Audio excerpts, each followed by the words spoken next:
Mit meiner Frau zusammen werde ich über Josef sprechen aus der Weihnachtsgeschichte und ich finde, er ist eine faszinierende Person und doch schaut man so oft drüber, wenn man die Weihnachtsgeschichte liest. Ich glaube, dass in Josefs Charakter, in seinen Entscheidungen, die er im Leben trifft, so viel Wahrheit und so viel Göttliches darin ist. Und er ist nicht bloß der Typ, der einfach da mitgegangen und mitgefangen ist in der Weihnachtsgeschichte, sondern er hat aktiv das Evangelium gepredigt durch seine Taten und das, was er tat. Ich freue mich so, das mit euch gemeinsam genauer anzuschauen und zu sehen, was Josef in seinem Leben bewirkt hat. Hey, wer freut sich auf die Weihnachtszeit? Ja, ich sehe ein paar Hände oben, ein paar gar nicht oben. Hey. Hey, als Kind habe ich es geliebt, die Weihnachtszeit. Auch jetzt liebe ich die Weihnachtszeit. Und ich weiß nicht, ob du vielleicht auch dich zurückerinnern magst, als du klein warst und ein Krippenspiel mitgespielt hast.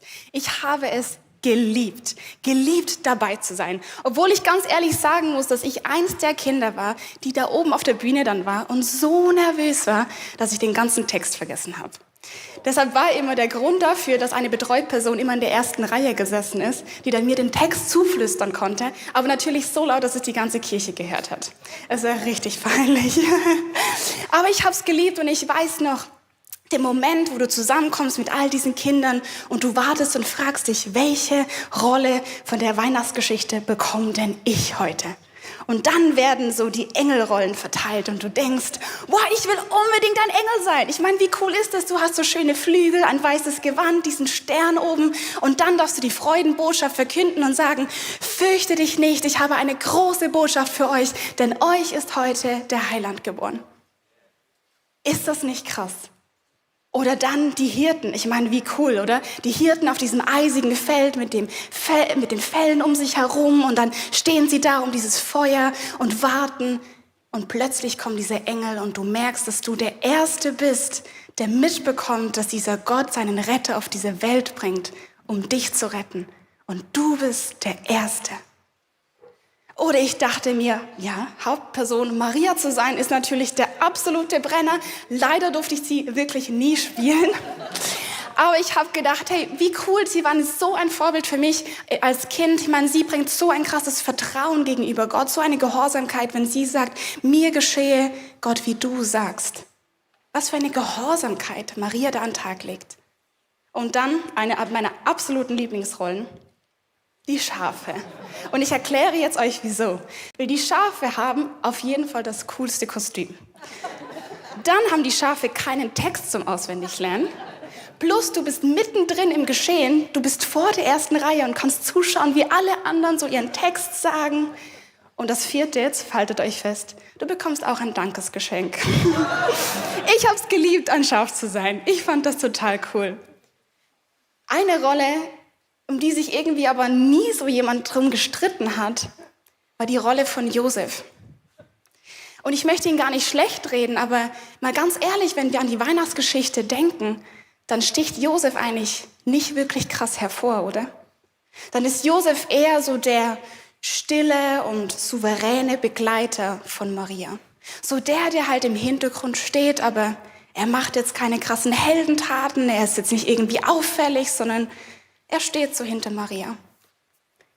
Mein Dad hat mir letztens erzählt, dass er der festen Überzeugung ist, dass nachdem Maria Jesus geboren hatte, Josef doch sicherlich der Erste war, dem Jesus die Windeln gewickelt hat. Also das mag schon sein, aber ganz ehrlich, das macht jetzt die Rolle von Josef nicht wirklich attraktiver, oder? Ich meine, wir kennen das, was das bedeutet. Keiner hat sich gestritten darum, Josef zu sein. Und heute möchten wir aber ganz bewusst die Weihnachtsgeschichte lesen und Josef ins Zentrum rücken. Wir wollen uns anschauen, wer er ist. Weil ganz ehrlich, Josef ist eine total unterschätzte Persönlichkeit. Ein ganz heimlicher und stiller Held der Weihnachtsgeschichte. Und ich glaube, dass wir heute nachher rauslaufen werden und sagen werden, ich möchte eigentlich sein, wie Josef war. Für mich war Josef mehr so der Typ, der halt mitgegangen, mitgefangen, mitgehangen ist in der Weihnachtsgeschichte. Es hätte ja auch irgendeinen anderen treffen können, der jetzt da in diese Weihnachtsgeschichte reinschlittert. Und als ich sein Leben näher betrachtete, merkte ich auf einmal, hey nein, es hätte im Fall niemand anderes sein können. Josef, der hat so viel an den Tag gelegt. Und dabei sprechen wir gar nicht so viel über ihn. Ich möchte mit euch zusammen anschauen, was wir dann genau über Josef wissen. In der Bibel stehen nämlich ein paar Facts über ihn, dass er Zimmermann war. Das ist sein Beruf, den er dann später seinen Kindern vererbt hat. In der Weihnachtsgeschichte wird er beschrieben als Gott gegenüber treu oder gerecht. Er ist aber auch ein Nachkomme von König David. Das ist dann relativ wichtig für die Prophezeiung, die Gott David damals gemacht hat, als er gesagt hat, dein Königreich wird ewig bestehen. Als nächstes ist er Marias Ehemann und zu guter Letzt Jesus Adoptivvater. Und wirklich viel mehr wissen wir dann über Josef aber nicht mehr. Wir sprechen nicht mehr so viel über ihn. Ich glaube zum einen, weil Wissenschaftler davon ausgehen, dass Josef relativ früh verstorben ist. Er taucht das letzte Mal in der Bibel auf, als Jesus etwa 12 Jahre alt ist und dann verschwindet er von der Bildfläche. Der andere Grund, und das finde ich extrem faszinierend, ist, dass Josef keinen einzigen direkten Dialog in der Bibel hat. Es gibt kein Wort, das aufgezeichnet wurde, das Josef gesprochen hat. Er ist eine stille Person in der Bibel. Und für mich ist Josef so ein Vorbild, wenn es darum geht, dieses Zitat von Franz von Assisi anzuschauen. Predige das Evangelium und falls notwendig, gebrauche Worte. Ich sag's nochmals, predige das Evangelium und falls notwendig, gebrauche Worte. Ich glaube, in meinem Kopf war das immer umgekehrt abgespeichert. Brauche Worte, um das Evangelium zu erzählen. Ich kann mich noch gut daran erinnern, als ich in der Schulzeit war und ich wollte meine Freunde einladen an die Christmas Experience, ans Ostermusical und ich wollte sie überzeugen und sagen, hey, es ist ein mega cooler Event, kommt unbedingt. Und keiner meiner engsten Freunde ist jemals gekommen. Und ich dachte mir, ja, wenn ich nur bessere Worte finden würde, wenn ich sie besser überzeugen könnte und ihnen aufzeigen könnte, was sie da erwartet, dann würden sie doch kommen. Oder es gab die Diskussionen mit meinem atheistischen Freund, der immer wieder kritische Fragen zum Glauben gestellt hat und gesagt hat, ja, aber Simon, allmächtiger Gott und wissenschaftlich und so, wie soll das aufgehen? Und ich versuchte da theologisch mich zu verteidigen und wollte historisch sagen, ja, aber so und so macht das Sinn. Und ich merkte aber schnell, dass ich mit meinem Wissen an die Grenzen gestoßen bin. Ich dachte mir immer wieder, wenn ich doch nur bessere Worte finden würde, wenn ich nur bessere Argumente habe, dann würden meine Freunde beginnen, an Jesus zu glauben. Doch ich musste realisieren, dass die Worte nur die Spitze vom Eisberg ist. Es ist nur wenn es notwendig ist, dann sollen wir Worte gebrauchen. Unsere Entscheidungen, die wir treffen, unser Charakter, die Art und Weise, wie wir mit unseren Mitmenschen umgehen, das ist der untere Teil vom Eisberg, der so viel mehr über Jesus aussagt. Und ich glaube, Josef ist ein krasses Vorbild darin, wenn es darum geht, Jesus nachzufolgen und Jesus zu verkörpern in unserem Leben, ohne ein Wort davon zu sagen. Indem Josef mit seinem Leid auf eine krasse Art und Weise umgeht und indem er Gott gegenüber gehorsam ist, ohne ein Aber, ohne ein Komma auszusprechen. Wenn wir in die Weihnachtsgeschichte hineingehen, dann heißt es folgendermaßen. Mit der Zeugung von Jesus Christus verhielt es sich so. Seine Mutter Maria war mit Josef schon rechtsgültig verheiratet, aber sie hatten die Ehe noch nicht vollzogen. Da stellte sich heraus, dass Maria ein Kind erwartete, durch die Wirkung des Heiligen Geistes. Josef, ihr Mann, war großmütig und wollte sie nicht vor Gericht bringen. Deshalb hatte er vor, sich stillschweigend von ihr zu trennen. Wenn wir diesen Text mal anschauen, dann wissen wir, dass wenn wir Josef das erste Mal in dieser Weihnachtsgeschichte begegnen, wir lesen, dass er bereits rechtsgültig mit Maria verheiratet war, aber sie hatten die Ehe noch nicht vollzogen. Okay, was bedeutet das eigentlich? Das sind Worte, das können wir noch nicht ganz richtig einordnen.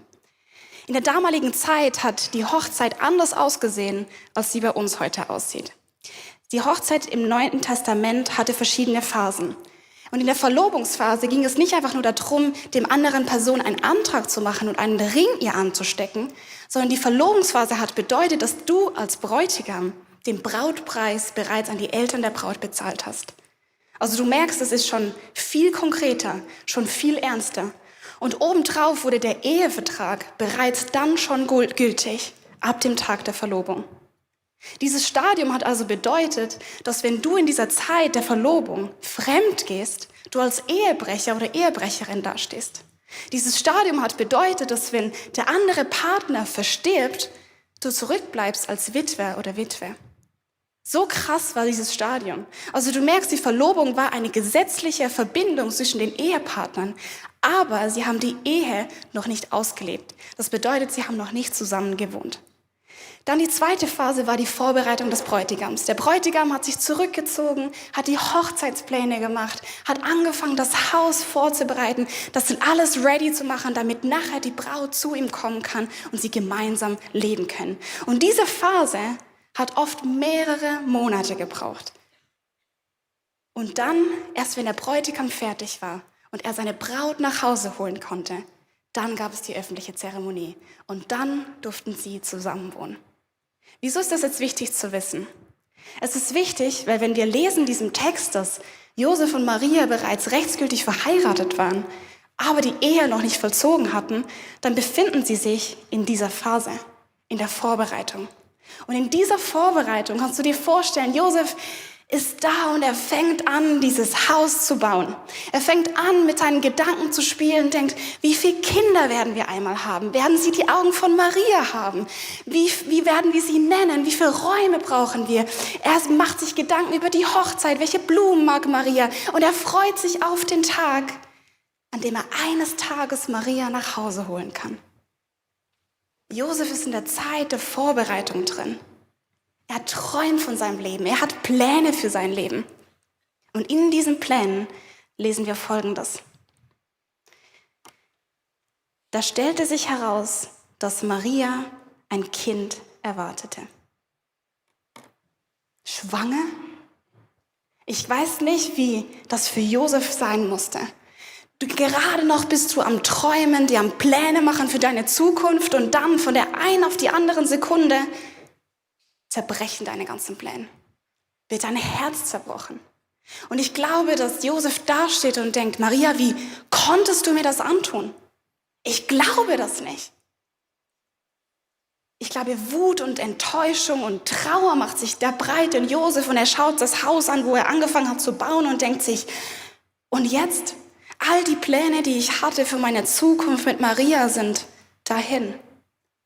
Und die einzig logische Schlussfolgerung, die Josef machen kann, ist, Maria hat Ehebruch begangen.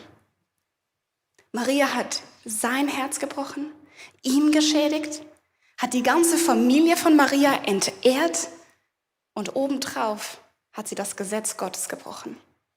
Weil Josef wusste ganz genau, was im Gesetz Gottes drinsteht. Im 4. Mose 5 lesen wir, dass im Verdachtsfall eines Ehebruchs der Beschuldigte vor den Priester gebracht werden muss. Und sie muss den Becher der Bitterkeit trinken. Wenn sie unschuldig ist, passiert nichts. Aber wenn sie schuldig ist, wird sie öffentlich bloßgestellt. Weiß jeder, dass Maria eine Ehebrecherin ist. Und zerstört dieser Becher der Bitterkeit ihre inneren Organe, dass sie nie wieder schwanger werden kann. Möchte das Josef? Möchte er das Leben von Maria vollkommen zerstören? Ich meine, auf der anderen Seite aber hat sie gerade sein Leben zerstört, seine Pläne zerstört. Und ich glaube, die Frage, die uns die Weihnachtsgeschichte genau hier stellt, ist, wie gehen wir in diesen Situationen um?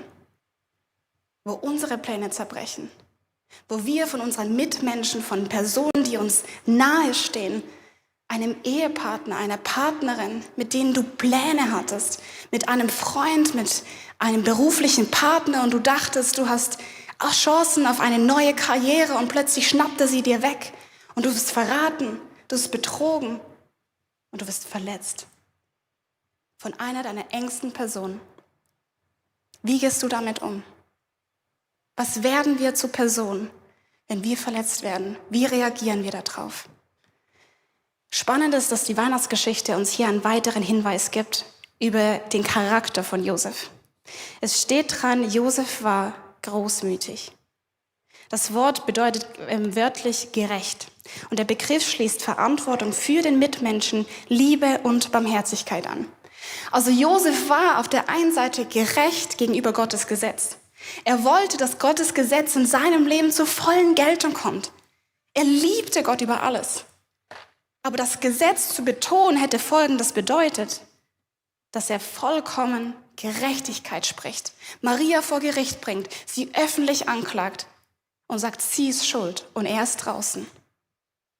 Auf der anderen Seite hätte Josef auch sagen können und gerecht gegenüber Maria sein können und sagen können, aber weißt du, ich ignoriere einfach die Situation. Kein Problem, ich liebe sie ja eigentlich und komm, wir machen einfach Schwamm drüber. Keiner hat's gesehen, keiner weiß es. Gnade und dann passt das schon. Und du merkst, auch dieser Weg geht nicht auf. Weil spätestens dann, wenn Maria dieses Kind zur Welt bringt und du merkst, dieses Kind ist nicht von dir, kommt deine Verletzung wieder hoch. Also die Frage ist, wie geht Josef damit um? Drückt er voll auf Gerechtigkeit oder bringt er voll Gnade? Und du merkst, er kämpft in dieser Situation. Er ist in dieser Spannung drin zwischen Gerechtigkeit und Gnade. Und das, was ich spannend finde, ist, dass Josef einen Mittelweg findet.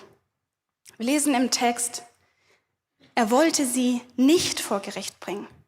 Deshalb hatte er vor, sich stillschweigend von ihr zu trennen. Und das Wort stillschweigend, das ist ihm spannend hier.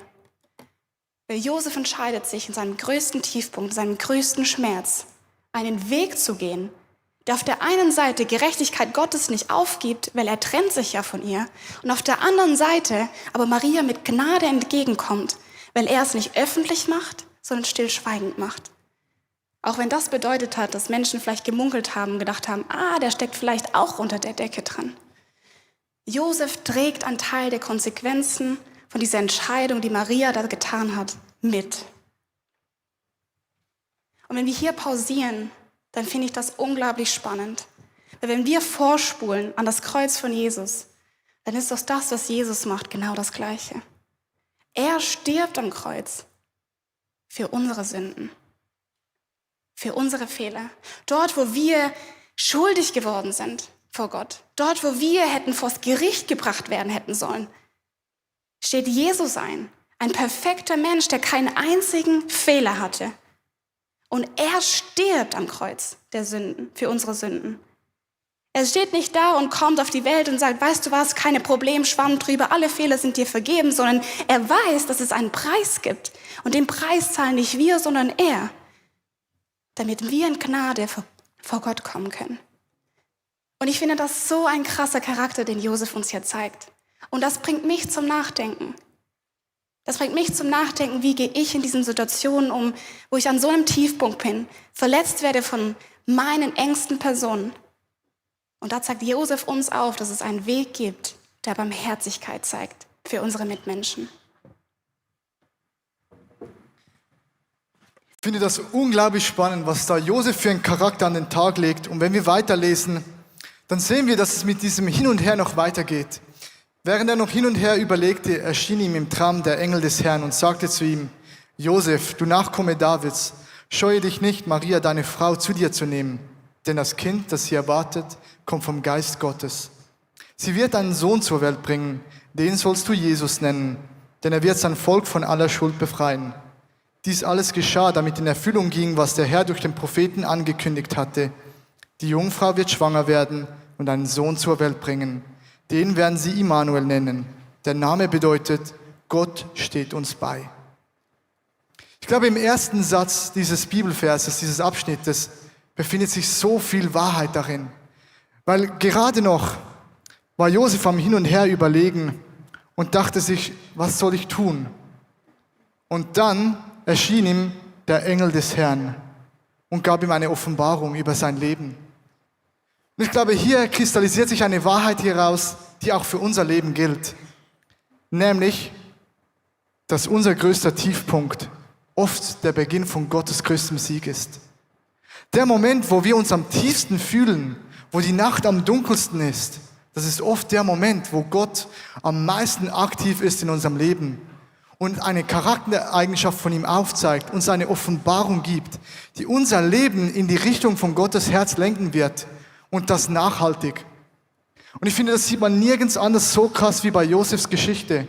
Was es bedeutet, wenn wir uns verloren fühlen, wenn wir keinen Ausweg mehr haben, wenn wir vor einer Entscheidung stehen und nicht mehr wissen, was wir tun sollen, dann ist das oft der Moment, wo Gott einen Schlüsselmoment in unser Leben pflanzt.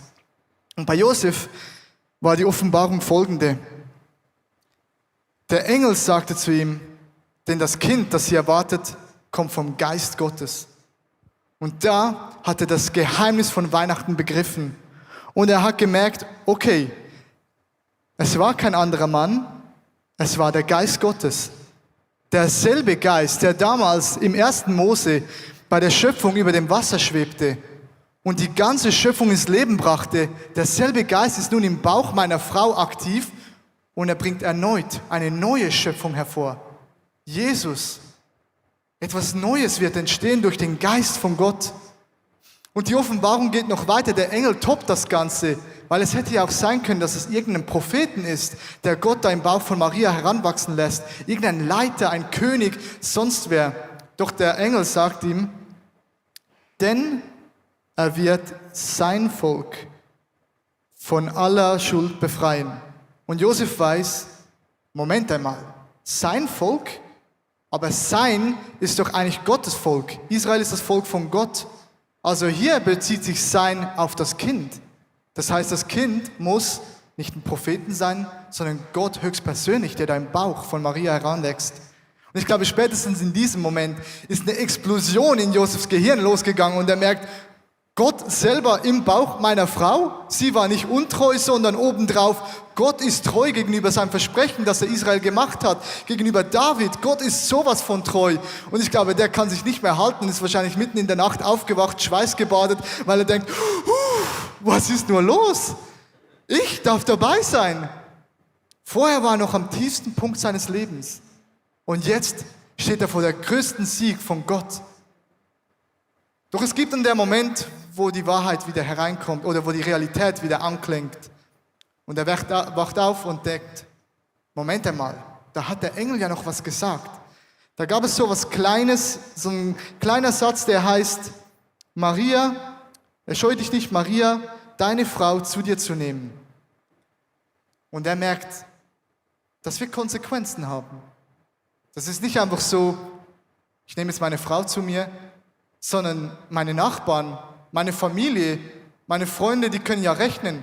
Okay, dann war die Verlobung, dann ist das Kind auf die Welt gekommen, dann ist die Hochzeit, da stimmt irgendwas nicht. Und sie werden denken, Josef, du hast dich gegen Gott aufgelehnt. Der ganze Ruf als der gerechte Josef, als der großmütige Josef, auf einmal weg. Und ich glaube, dass wenn wir Jesus in unser Leben annehmen, dass wir das Risiko auf uns nehmen, öffentlich auf Widerstand zu stoßen. Dass auf einmal Leute kommen werden und sagen werden, Simon, dein Ruf ist weg, weil du zu Jesus glaubst. Wie, du hast das Gefühl, dass wenn du 10% in die Kirche spendest, dass es dann in Finanzen gut gehen soll? Ja, logisch geht das nicht auf. Also du hast das Gefühl, dass du durch Gebet deine Krankheit wieder gut machen kannst. Soll ich jetzt wegen ein paar Worte biologisch deine Zusammensetzung neu zusammensetzen, dass es dann wieder gut kommt? Was hast du das Gefühl? Die Wissenschaft ist schon weiter. Wir haben schon längstens die Bibel überholt. Warum glaubst du noch daran? Genauso wie Josef wusste, dass wenn er Maria und somit Jesus in sein Leben annimmt, dass er auf öffentlichen Widerstand stoßen wird, werden auch wir, je nachdem, das Risiko auf uns nehmen, öffentlich unser Gesicht zu verlieren. Vor unserer Familie, vor unseren Freunden, in der Arbeitsstelle, wo auch immer. Und die zweite Konsequenz, der Josef sich bewusst war, ist, dass wenn er Maria annehmen wird, Jesus in sein Leben adoptiert, wird sich sein Lifestyle um 180 Grad drehen. Weißt du, zum einen hat Josef Jesus physisch adoptiert, aber zum anderen ist es auch eine geistliche Komponente, wenn er sagt, Jesus, ich nehme dich in mein Leben auf. Ich bin dieses Jahr Vater geworden und ich kann euch sagen, das Leben ändert sich komplett. Hier bin ich beim Einkaufen bei meiner Tochter und die ist überall dabei. Da gibt es keinen Pauseknopf. Es gab Beschäftigungen, die ich gemacht habe, Hobbys, die ich gehabt habe, wo Gott sagt, oder wo es durch diese Situation auf einmal nicht mehr möglich sind. Wo ich weiß, ich habe eine Tochter, ich kann nicht mehr die gleichen Hobbys tun. Ich kann nicht mehr auf die gleiche Art und Weise mit meiner Frau Zeit verbringen. Es gab vielleicht Freundschaften, die ich nicht mehr pflegen kann, weil ich weiß, jetzt ist eine Tochter in mein Leben gekommen. Wenn ein Kind in dein Leben kommt, dann verändert es alles. Und das war auch bei Josef so. Der hatte Pläne gemacht. Der wusste, sein Leben wird er zu zweit starten. Und nun starten sie zu dritt. Und wenn Josef Jesus in sein Leben nimmt, dann hat das für ihn auch eine Bedeutung, dass Jesus bei gewissen Dingen in unserem Leben den Finger drauf hält und sagt, Simon, du hast diese Hobbys gehabt, du hast diese Freizeitbeschäftigung gemacht, aber jetzt bitte nicht mehr. Jetzt kommt etwas Neues dran. Jetzt kommen die Werte von Gott in mein Leben und er sagt mir, Simon, tu das nicht mehr, tu dies. Oder es gibt Freunde, die ich getroffen habe, wo, wenn wir an den Glauben kommen, sagt Jesus vielleicht, hey, such dir einen neuen Freundeskreis. Die Freunde tun dir nicht gut. Wenn wir Jesus annehmen, dann wird sich unser Lebensstil verändern und die Leute werden es je nachdem nicht verstehen. Und ich finde das so krass, dass Josef hier sich entscheidet, Gott gehorsam zu sein. Auch wenn seine Pläne zerreißen, dass er weiß, ich nehme das Risiko der öffentlichen Schande auf mich und ich bin bereit, meine Pläne in den Hintergrund zu stellen und sagen, Gott, nicht mein Wille soll geschehen, sondern dein Wille soll geschehen. Und ich finde es so faszinierend zu sehen, was für ein Riesensegen aus dieser Weihnachtsgeschichte entsteht, weil Josef genau sich dafür entscheidet, Gott gehorsam zu sein. Ich glaube, wenn Franz von Assisi sagt, predige das Evangelium und wenn notwendig, gebrauche Worte, dann ist das Beispiel, das wir hier lesen, der Weihnachtsgeschichte von Josef, unglaublich krass. Weil dort, wo wir manchmal versuchen, Worte zu finden, um Gott zu beschreiben unseren Mitmenschen, wie liebevoll, wie vergebungsbereit unser Gott ist, wie krass schön und gut er zu uns ist, steht Josef da und zeigt es mit seinen Taten. Und ich glaube, seine Taten erzählen mehr als 1000 Worte. Weißt du, Josef hatte Pläne in seinem Leben. Er wollte mit Maria das Leben beginnen, Familie haben, in Nazareth sein, seinen Beruf ausleben. Und dann zerbrechen von der einen auf die andere Sekunde seine ganzen Pläne. Und mitten in seinem Zerbruch, verletzt von der Person, die ihm am nächsten gestanden ist, entscheidet er sich für einen Weg der Barmherzigkeit. Weißt du, dort, wo uns die Welt manchmal sagt, hey, du hast das Recht, jetzt Rache zu üben. Du hast das Recht, der Person zu sagen, dass das nicht gut war, dass sie schuldig ist. Steht Josef da und sagt, aber ich kenne einen Gott, der mir Barmherzigkeit zeigt. Josef zeigt dir und mir, dass wir uns entscheiden können, in unserem größten Zerbruch drin, Barmherzigkeit für unsere Mitmenschen zu zeigen. Und wir werden dieser Welt eine Antwort geben, die sie nicht kennt. Und diese Welt wird sehen und denken, wie können sie das machen? Und wir wissen, wir können das, weil wir an einen Gott glauben, der das uns gibt, der gut ist. Wir werden die Welt schockieren mit Gottes Liebe damit. Und dann geht Josef weiter und seinem größten Zerbruch wird plötzlich die Offenbarung kommen, okay, nein, das Kind, das Maria trägt, ist der Geist Gottes in sich. Und er ist Teil von diesem großen Plan. Aber wir wissen, wenn die Weihnachtsgeschichte weiterlesen, dass Josef nachher mit Maria nach Bethlehem geht. Sie finden keine Unterkunft dort. Dann flüchten sie weiter nach Ägypten. Und ganz ehrlich, wenn wir da mal kurz zurückstehen und die Weihnachtsgeschichte so verfolgen, dann ist der Weg, den Josef da gewählt hat, nicht unbedingt der einfachere. Manchmal sind die Pläne Gottes in unserem Leben nicht unbedingt die einfacheren Wege. Ich glaube, einfacher wäre es für Josef gewesen, in Nazareth zu sein, zu sagen, nein, ich mache mein Business, ich habe meinen Ruf, ich habe meine Freunde. Aber er macht sich auf. Und ich stelle mir die Frage, wieso? Wieso lässt Josef seine ganzen Pläne los? Wieso kann er das? Und geht in eine Ungewissheit hinein, wo er gar nichts mehr weiß. Und ich glaube, er kann das, weil er diesen Gott persönlich kennt. Er kann das, weil er weiß, dass dieser Gott es wert ist, das ganze Leben hinzugeben. Dieser Gott hat so eine krasse Liebe für uns, so eine Vergebungsbereitschaft. Der gibt uns so einen Frieden, wo uns die Welt nie einmal geben kann. Und Josef weiß, wenn er Teil sein kann von diesem Plan Gottes, legt er sein ganzes Leben hin, lässt los von seinen Plänen und sagt, Gott, dein Plan soll in meinem Leben passieren. Auch wenn ich Kontrolle verliere, auch wenn ich manchmal struggle und ich weiß, wie ich damit umgehe.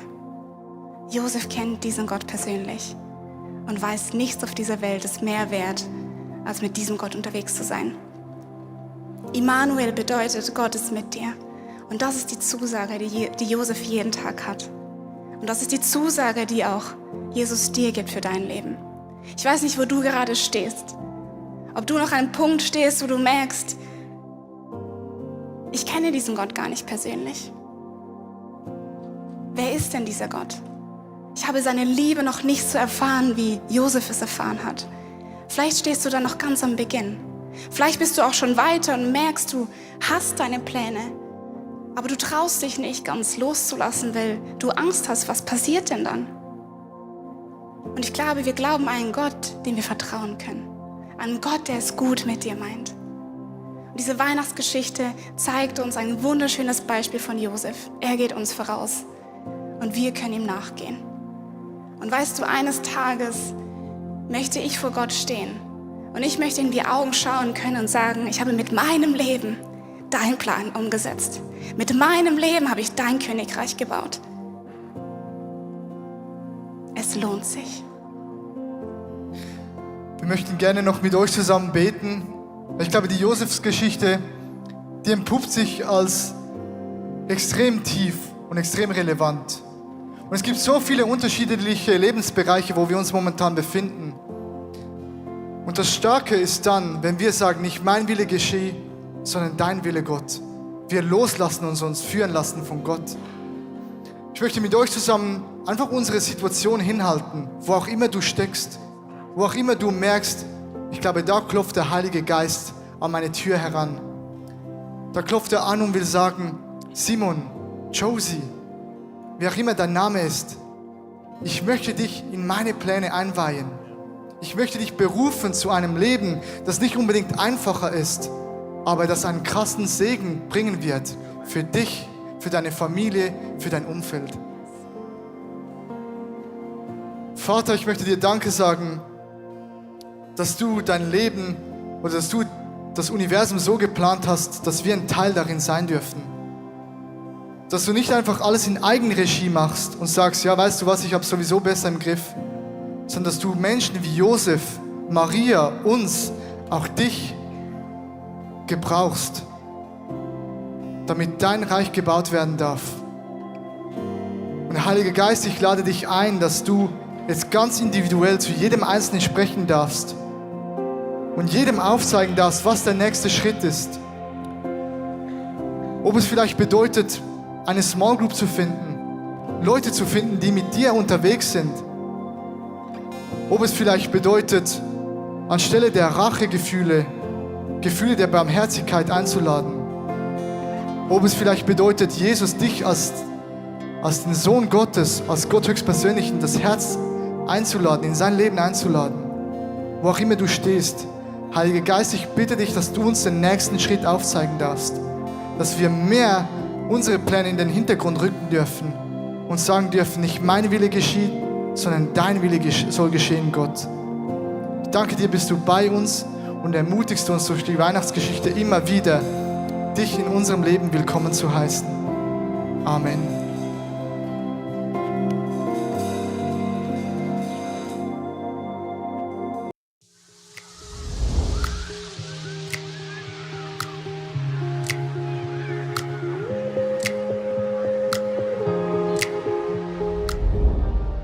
Schön, dass du dabei warst. Ich hoffe, dass die Predigt dir geholfen hat und du viele Dinge auf deinen Alltag umsetzen kannst. Wir würden wirklich gerne mehr von dir erfahren. Vielleicht hast du Fragen, was beschäftigt dich? Dann besuch uns doch auf unserer Homepage icf.ch/connect. Dort erfährst du auch, was uns als Community eigentlich ausmacht. Alles, was du hier siehst, hat zu tun. Viele Volunteers, sie haben ihre Talente investiert, ihre Zeit investiert. Auch ganz konkret Finanzen, weil ohne Finanzen ist das alles gar nicht möglich. Ja, und das hier ist unsere Einladung an dich, Teil von diesem Großen zu werden, was Gott tut, auch mit deinen Finanzen, weil es ist so viel Technik, es sind so viele Investments, die wir machen, dass das alles möglich ist. Und mit deinen Finanzen kannst du dann einen Unterschied machen. Und noch eine kleine Sache, abonniert den Kanal, macht einen Daumen hoch, schreibt was in den Kommentar rein, weil es wird uns helfen, dass Leute plötzlich von dieser Sendung hören, weil wir wollen ja die beste Botschaft rausbringen an Menschen, die noch nie von diesem Gott gehört haben. Also, bis zum nächsten Mal.